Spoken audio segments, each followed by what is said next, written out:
최근 국제군사 전문지 플라이트 인터내셔널은 한국 공군을 미국, 러시아, 중국, 인도에 이어 세계 5위권 수준으로 평가하며 질적 우위를 극찬했습니다. 이러한 평가는 단순한 수적 규모를 넘어 한국이 보유한 기종의 현대화 수준, 높은 가동률, 그리고 안정적인 정비 체계가 만들어낸 질적 강점에 주목한 결과입니다. 특히 록히드 마틴 항공부문 CEO인 그레고 울머조차 한국 항공산업의 제조 역량이 이제는 우리가 배우고 참고할 수준이라고 언급하며 한국이 과거 기술 전수 수혜국에서 글로벌 선도 국가로 도약했음을 강조했습니다. 이 분석은 표면적인 과시와 내재된 불안정성 사이에서 줄타기를 하는 중국의 차세대 스텔스 전투기 J-35와 데이터 및 제조 신뢰성을 기반으로 안정적 진화를 거듭하고 있는 한국의 KF-21 보람의 사업을 심층적으로 대비하며 동아시아 제공권의 역학관계가 질적 우위 중심으로 재편되고 있음을 입증합니다. 중국이 주하이 에어쇼에서 선보인 J-35는 겉보기에는 미국의 F-35를 위식한 듯한 외형과 명칭으로 큰 주목을 받았으나 기술적 완성도 측면에서는 심각한 의구심을 노출하며 논란의 중심에 섰습니다. 특히 공중기동 시 기체에서 배출된 짙은 검은 연기는 단순한 개발 과정의 자연스러운 현상이라는 중국 측의 변명을 무력화하는 치명적인 징후로 해석됩니다. 이러한 검은 연기는 엔진 내부에서 연료와 공기의 혼합비가 불안정하거나 공급된 연료를 효율적으로 완전 연소시킬 수 있는 엔진의 성능이 부족할 때 미연소 탄화수소가 형성되며 발생하는 연소 제어 기술의 불안정성을 명백히 드러냅니다. 이는 단순한 시각적 문제가 아닌 엔진 추력 감소, 내구성 저하, 수명 단축이라는 실전 운용의 치명적인 문제로 직결됩니다. 문제의 근원은 J-35에 장착된 WS-19 엔진이 러시아의 클리모프 RD-33 터보팬 엔진을 불법 복제한 기술적 기반을 답습하고 있다는 의혹에 있습니다. 러시아의 Il-29 전투기가 검은 연기를 뿜는 전투기라는 오명을 얻었던 배경과 동일하게 구조적인 연소 효율의 한계가 최신 5세대 기체라고 주장되는 J-35에서 고스란히 재현된 것입니다.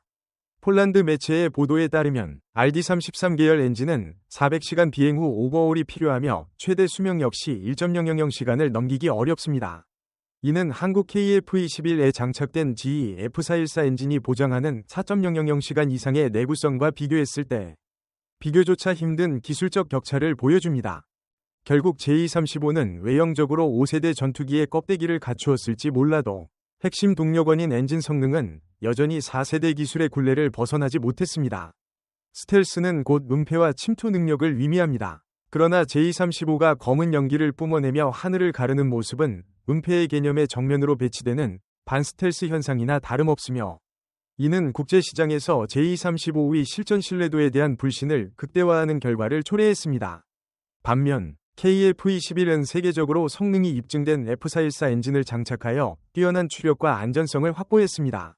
특히 기동성의 핵심 지표인 익면화 중에서 4.5세대 전투기 중 가장 우수한 값을 기록하고 있으며 추력대 중량비 역시 미국의 F-22와 유사한 수준에 도달하여 공중전에서 제공권을 장악하는 데 필수적인 역량을 완벽하게 갖추고 있습니다. J-35가 이미지와 수사에 의존하는 단계에 머물러 있다면 KF-21은 명확한 데이터와 안정적인 기술력으로 성능을 입증하며 진정한 의미의 차세대 전투기 플랫폼임을 확고히 하고 있습니다. 현대 항공전투기의 성능은 비단 설계 도면이나 엔진의 최대 추력에만 국한되지 않습니다. 기체를 구성하는 수많은 부품의 정밀도와 품질 관리 능력이야말로 전투기의 내구성과 실전 신뢰도를 보장하는 핵심 요소입니다. 이 관점에서 한국항공우주산업의 KF-21 생산 현장은 러시아와 중국이 여전히 구소련 시절의 기술적 한계를 답습하고 있는 것과는 대조적으로 세계적 수준의 정밀 엔지니어링 역량을 과시하고 있습니다. 러시아의 Su-57 같은 기종은 이번 주하이 에어쇼에서 포착된 바와 같이 외부 패널의 맞물림이 고르지 않거나 볼트와 너트 체결 상태가 일정하지 않는 등 조잡한 마감 품질이 관찰되며 여전히 정밀 제조 능력의 한계를 드러냈습니다. 이는 최신 항공산업이 요구하는 공차 관리와 생산 품질 측면에서 확연한 격차를 보여주는 사례입니다. 이에 반해 KF-21의 사천 최종 조립 공장은 전체 공정이 80% 이상이 로봇과 자동화 시스템을 통해 이루어지는 첨단 제조 공정을 자랑합니다.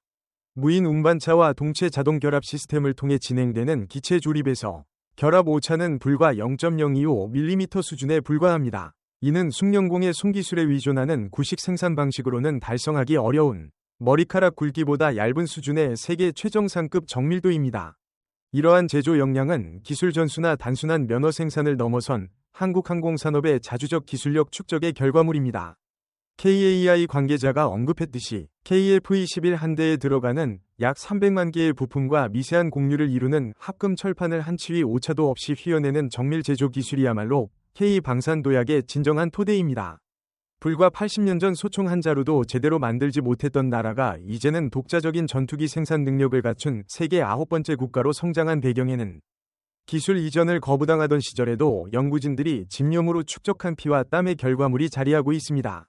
록히드 마틴 항공부문 CEO인 그레고 울머가 한국 항공산업의 제조 역량을 극찬한 것은 이러한 시스템적 안정성과 정밀도를 국제적으로 인정했음을 시사합니다. 중국 매체들이 KF-21위 세부 성능이나 생산 수량을 깎아내리려는 시도를 하지만 실질적인 제조 신뢰성과 기술 자립도라는 측면에서 J-35와 KF-21을 같은 선상에 놓고 비교하는 것 자체가 무리이며 한국의 질적 우위는 이미 산업 기반에서부터 확고하게 입증되고 있습니다. KF-21은 단순히 4.5세대 전투기로 머무는 기종이 아닙니다. 이는 한국이 5세대 스텔스 전투기 개발에 착수하는 과정에서 채택한 단계적 진화 전략의 핵심 플랫폼입니다. 한국은 블록 업그레이드 방식을 통해 스텔스 성능 강화, 장거리 공대지 미사일 통합 등 차세대 플랫폼으로의 확장을 체계적으로 추진하고 있습니다. 이러한 전략적 흐름 속에서 한국 공군의 전력 구조는 다층적 안정성을 확보하며 중국 공군의 수적 우위를 압도하는 질적 우위를 구축하고 있습니다. 현재 한국 공군은 F-35A, KF-16V, F-15K, FA-50 등 4세대 이상의 최신 전투기들로 전력의 대다수를 구성하고 있으며 이는 영국의 플라이트 인터내셔널이 한국 공군을 세계 5위 수준으로 평가하는 직접적인 근거가 되었습니다. 특히 2027년부터 한국이 직접 F-35A 위 창정비를 청주에서 수행하게 되는 것은 미국에 대한 의존도를 낮추고 F-35A 위 가동률과 운용 자율성을 획기적으로 강화할 핵심적인 조치입니다. 이는 최신의 스텔스 자산의 장기 운용 효율성을 극대화하여 한국 공군의 전략적 깊이를 더할 것입니다. 반면 중국의 J-35는 검은 연기를 내뿜으며 스텔스 개념에 반하는 기술적 불안정성을 여실히 드러냈습니다. 겉으로는 5세대를 주장하지만 실제 성능은 러시아 기술 기반의 낮은 신뢰성이라는 구조적 한계를 안고 있습니다. 중국 매체들이 J-35 논란에 대해 한국의 질투라며 발작적으로 반응하는 이유는 명확합니다. 한국 공군이 이미 F-35, KF-16V, F-15K, FA-50, 그리고 곧 등장할 KF-21까지 안정적이고 다층적인 전력을 구축했기에 수량만 많은 중국 전투기들과는 질적으로 비교 대상이 되지 않는다는 사실을 스스로 인지하고 있기 때문입니다. 결론적으로 KF-21위 블록 업그레이드 전략은 한국이 단일 기종 개발에 머무는 것이 아니라 차세대 항공 강국으로 진입하기 위한 체계적인 전력 증강 로드맵을 이행하고 있음을 보여줍니다. 이러한 질적 우위는 동아시아 지역 내 군사력 균형추를 한국 쪽으로 미세하게 기울게 하는 결정적인 요인으로 작용할 것입니다. 최근 전해진 사천의 KF-21 양산 현장 소식은 한국형 전투기 사업이 개발 단계를 넘어 실전 배치 단계로 진입하는 속도가 예상보다 훨씬 빠름을 시사합니다.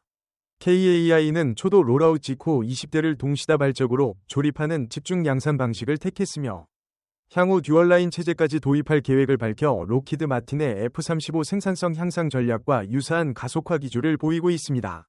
부품 가공률이 80%를 넘어 최종 조립 단계에 돌입한 상황은 약 1년 뒤 본격적인 전력화가 가시권에 들어올 것임을 예고합니다. 특히 폴란드가 KF-21 프로젝트에 대한 조기 합류 의사와 더불어 양산 지원 의지까지 공식화한 것은 단순한 수출 이상의 전략적 파트너십 가능성을 내포합니다. 폴란드는 이미 FA-50 도입 경험을 통해 한국 항공기 생산 체계와 품질을 직접 검증했으며 우크라이나 전쟁 이후 차세대 전투기 확보를 서두르는 과정에서 KF-21이라는 검증된 플랫폼에 대한 높은 관심을 드러내고 있습니다. 폴란드의 양산 지원 제안은 현재 KAI가 안고 있는 생산 부담 분산이라는 핵심 과제와 긴밀히 맞물립니다. KAI는 KF-21 양산에 전력을 집중하면서도 폴란드 FA-50PL 업그레이드 물량, 말레이시아 향블록 20 등 대규모 FA-50 주문 물량을 동시에 소화해야 하는 상황입니다.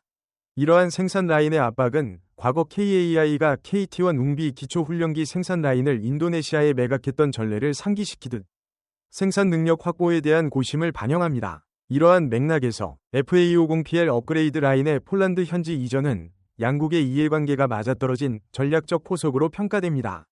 한국은 기존 라인의 여력을 KF-21 양산에 전용함으로써 생산 속도를 최대화할 수 있고, 폴란드는 자국 항공산업의 지분을 확보함과 동시에 KF-21 프로젝트에 대한 선도적 지위를 구축하려는 의도가 숨어 있습니다. 공군 사령관의 직접 KF-21 탑승과 핵심 국방대표단의 연이은 방안은 단순한 외교적 제스처를 넘어 조만간 KF-21 관련 구체적인 협력 및 계약 소식이 이어질 가능성이 매우 높음을 시사합니다. 이는 한국형 전투기 사업이 동아시아를 넘어 유럽의 안보 구도에까지 영향력을 미치기 시작했음을 방증하는 획기적인 진전입니다. KF-21 사업의 진정한 가치는 전투기 하나를 개발하는 차원을 넘어 미래 전장 환경에 대비한 확장형 플랫폼으로 진화하고 있다는 점에 있습니다. 한국 기술진은 이미 다음 단계인 전자전 능력, 무인 편대기 운용 능력 등 다영역 전투 플랫폼 통합을 위한 청사진을 구체화하고 있습니다. 올해 10월 아덱스 전시 홍보용 축소 모형 제작 공고에 처음으로 등장한 KF-21 전자전기 포드는 이러한 진화의 실질적인 증거입니다. 수신용 포드와 전파 교란용 포드로 구분되며 모두 AESA 레이더 안테나 모듈을 기반으로 제작된다는 점은 미국의 EA-18G 그라울러와 유사한 한국형 전자전기 개발 가능성을 시사합니다. 이는 KF-21이 단순한 제공 전투기를 넘어 전자전 지원 및 방해 임무까지 수행할 수 있는 다목적 자산으로 발전할 것임을 의미합니다. 또한 KAI는 유인 전투기와 무인기를 함께 운용하는 MUM-T 기술 연구에 힘을 쏟고 있습니다. 최대 이륙 중량 6톤급의 무인기는 단순 보조 역할이 아닌 유인 훈련기에 필적하는 크기와 탑재 능력을 갖죠. 호주의 MQ-28 고스트 배틀이나 미국의 로열 윙맨 개념과 맥을 같이 합니다. KF-21은 이 무인 편대기와 미티어 미사일을 공유하거나 다수의 소형 드론을 탑재하는 드론 모함으로 운용될 수 있는 잠재력을 확보하며 4.5세대를 넘어 다영역 전투 플랫폼으로 진화하는 핵심 전략을 구사하고 있습니다.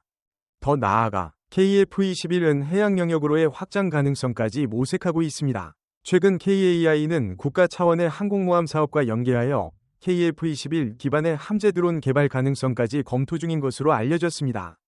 특히 최대 이륙 중량 6톤급 설계는 한국이 추진 중인 20톤급 전자기 사출기와도 호환 가능성을 확보했다는 점에서 한국 해군의 미래 항모 전력 구상과 맞물리는 매우 중요한 진전으로 평가됩니다. 이러한 전방위적 확장 계획은 우주항공청이 제시한 미래 비전과도 일치합니다. 우주항공청은 KF-21과 더불어 저소음, 친환경 수직, 단거리 이착륙이 가능한 AAV 사업을 한국 독자 항공 플랫폼의 양대 축으로 육성하여 군용 전투기를 넘어 도심 항공 운송 및 해양 군사 영역까지 포괄하는 차세대 항공 운송 체계로 진입하겠다는 의지를 천명했습니다. 결국 KF-21은 공군이 제공권을 지키고 해군이 드론 항모를 운용하여 해양을 지키는 입체적 방위 체계를 완성하는 데 있어 중추적인 연결고리 역할을 수행하게 될 것입니다.